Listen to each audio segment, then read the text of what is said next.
नमस्कार, next 9 news देख रहे हैं आप। मैं हूं आपके साथ प्रांशु राठौर।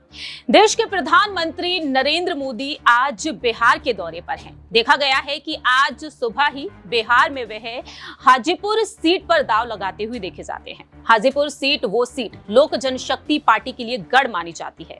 लोक जनशक्ति पार्टी के मुखिया चिराग पासवान यहां से चुनाव लड़ रहे हैं। पिछली बार जमुई सीट से चुनाव लड़ते हुए देखे गए, लेकिन इस बार वह हाजीपुर सीट पर दांव लगाते हुए नजर आए, जद्दोजहद करते हुए नजर आए अपने चाचा पशुपति पारस से कि कैसे भी करके यह सीट उनके खेमे में आ जाए। ऐसे में देखा गया है कि 5 लोकसभा सीटें एनडीए खेमे में चिराग पासवान को दी गई। हाजीपुर के अलावा जमुई है, समस्तीपुर, खगड़िया और इसके अलावा यहाँ पर कौशाम्बी है।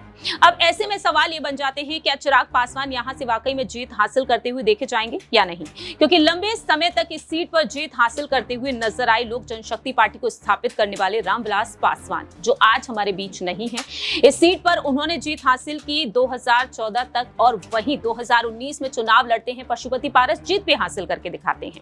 अब यहाँ पर चिराग पासवान को जीत दिलाने के लिए पीएम मोदी भी जनसभा को संबोधित करने पहुंच गए। सुनिए जरा पीएम मोदी ने क्या कुछ कहा। भाइयों बहनों, मैं चिराग के लिए इसलिए नहीं आया कि उसको मुझे जिताना है, वो तो जीतने वाला ही है।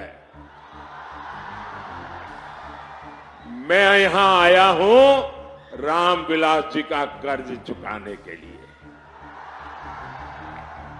मेरे अनन्य साथी रहे रामविलास जी, और इसलिए मैं सामने से यहां आया हूं। मुझे मालूम है यहां का परिणाम आप लोगों ने तय कर लिया है।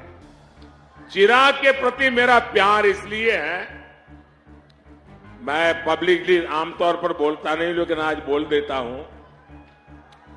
चिराग जब पहली बार पार्लियामेंट में आए तो मैं तो इतना ही जानता था रामविलास जी के बेटे हैं, लेकिन मैं देखता था उनके व्यवहार में रामविलास जी के बेटे होने का गुरूर का नामो निशान नहीं था।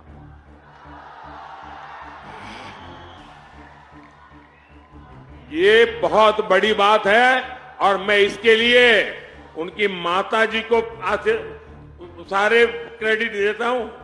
आपने इसको ऐसा संस्कार दिया, गुरूर का नामो निशान नहीं। अब यहाँ पर देखा जा रहा है कि चिराग पासवान के समर्थन में खुलकर वह बात रखते हैं, और जिस तरह से चिराग पासवान काम कर रहे हैं, चुनावी प्रचार कर रहे हो, चाहे यहाँ पर रैली रोड शो निकालते हुए नजर आ रहे हो, लेकिन इसका पूरा क्रेडिट दिया जाता है चिराग पासवान की मां रीना पासवान को। ऐसे में पीएम मोदी का यहाँ पर पहुंच जाना, पीएम मोदी के जो हनुमान कहे जाते हैं चिराग पासवान, अब देखना होगा कि क्या वाकई में एनडीए खेमे में इस सीट को वह रख पाएंगे या फिर नहीं। 1 जून को इस सीट पर मतदान होंगे और नतीजे सामने आएंगे सभी सीटों के 4 जून को। फिलहाल इस खास प्रोग्राम में इतना ही। बाकी की तमाम अपडेट्स के लिए आप देखते रहिए नेक्स्ट 9 न्यूज।